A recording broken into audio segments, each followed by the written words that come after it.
Doctor Babasaheb Ambedkar यांचे इंग्रजी खंड 6चा मराठीत अनुवाद. सार्वजनिक कामे.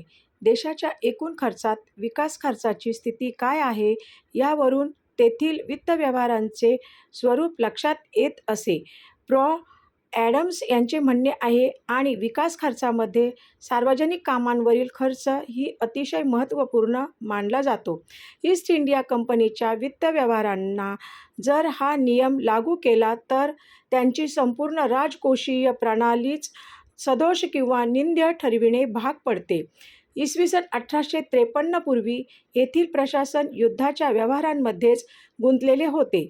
त्यामुळे नवीन सार्वजनिक कामे हाती घेणे तर दूरच, उलट जुन्या कामांकडेही दुर्लक्ष करण्यात आले. मॉडर्न इंडिया 1837 या लिखाणात डॉक्टर प्रो. म्हणतात, भारतातील स्वतंत्र स्थानिकांनी व प्रमुखांनी सार्वजनिक उपयोगाची चांगली कामे केलेली व टिकवून ठेवलेली दिसतात. आपल्या पूर्वजांनी ज्यासाठी महसूल गोळा केला होता ते ब्रिटिश अंमलाखालील प्रदेशातील कालवे, विहिरी, तलाव, पूल, वनराई इत्यादी सर्व मात्र विनाशाच्या काठावर आहेत. याच संदर्भात श्री जॉइन ब्राईट यांनी म्हटले आहे की जर भारतीयांच्या बाजूने बोलत असतो तर येथील सार्वजनिक कामांबद्दल म्हटले असते की संपूर्ण भारतात जेवढे प्रवास योग्य रस्ते आहेत त्यापेक्षा जास्त रस्ते एका इंग्लिश परगण्यात असतील. तसेच 14 वर्षाच्या 1834 ते 1848 काळात ईस्ट इंडिया कंपनीने आपल्या सर्व प्रदेशामध्ये सर्व सार्वजनिक कामांवर जेवढा खर्च केला असेल त्यापेक्षा जास्त खर्च एकट्या मँचेस्टरमध्ये केवळ पाणी पुरवठ्यावर झाला असेल. येथील प्रदेश जिंकणे आणि राज्य खालसा करणे याशिवाय अन्य काम भारत सरकारने केलेलेच नाही. सर्व प्रांतांमध्ये सार्वजनिक कामांच्या विभागात सारखेपणा आणण्यापूर्वी प्रशासनाची ही महत्त्वपूर्ण शाखा वेगवेगळ्या तऱ्हेने चालविली जात होती. मुंबई प्रांतात तिचे संचालन लष्करी बोर्ड करीत असे आणि रस्ते, तलावांचा व्यवस्थापक मात्र दुय्यम असूनही या बोर्डाच्या बाहेर होता. बंगालमध्ये तर या बोर्डाच्या हाती संपूर्ण नियंत्रण होते. मद्रासमध्ये या विभागाचे नियंत्रण तिघांच्या हाती होते. 1. महसूल बोर्डाचा सार्वजनिक काम विभाग. 2. रस्ता व्यवस्थापक. 3. लष्करी बोर्ड. निरनिराळ्या प्रांताच्या प्रशासनात असलेला हा वेगळेपणा दूर करून एक समानता आणण्याचे काम लॉर्ड डलहौसी यांनी केले. त्यांनी सार्वजनिक कामांशी संबंधित वेगळा विभाग निर्माण केला. ईस्ट इंडिया कंपनीच्या राजवटीत जी सार्वजनिक कामे अंमलात आली त्याची संक्षिप्त माहिती पुढीलप्रमाणे देता येईल. 1. कालवे. गंगा कालवा 449 मैल. पूर्व व पश्चिम यमुना कालवा.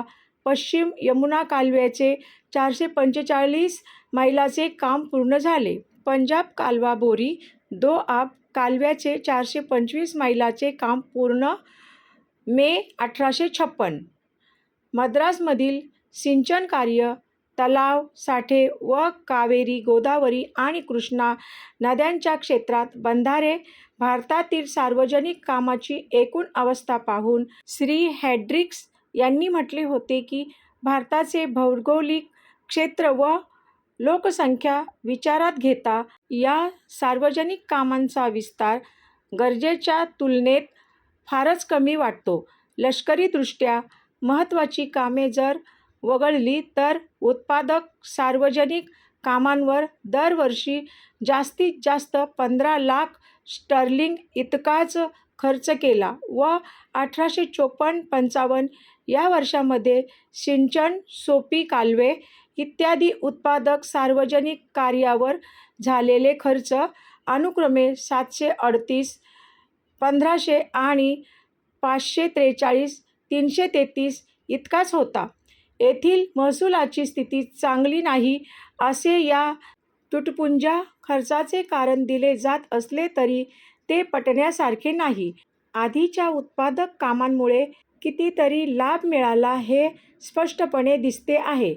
या बाबतीत एक सामान्य नियम असा आहे की काही निवडक प्रकल्पावरील खर्च आज जरी जास्त आणि निरर्थक वाटत असला तरी भविष्यात मिळणारे त्याचे फायदेच त्या खर्चाची मितव्याप्ता सिद्ध करतात.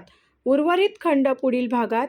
खंड आवडल्यास चॅनलला लाईक, शेअर, सबस्क्राईब करा आणि डॉक्टर बाबासाहेबांचा खंड जनतेपर्यंत नक्की पोचवा. थँक्यू. धन्यवाद.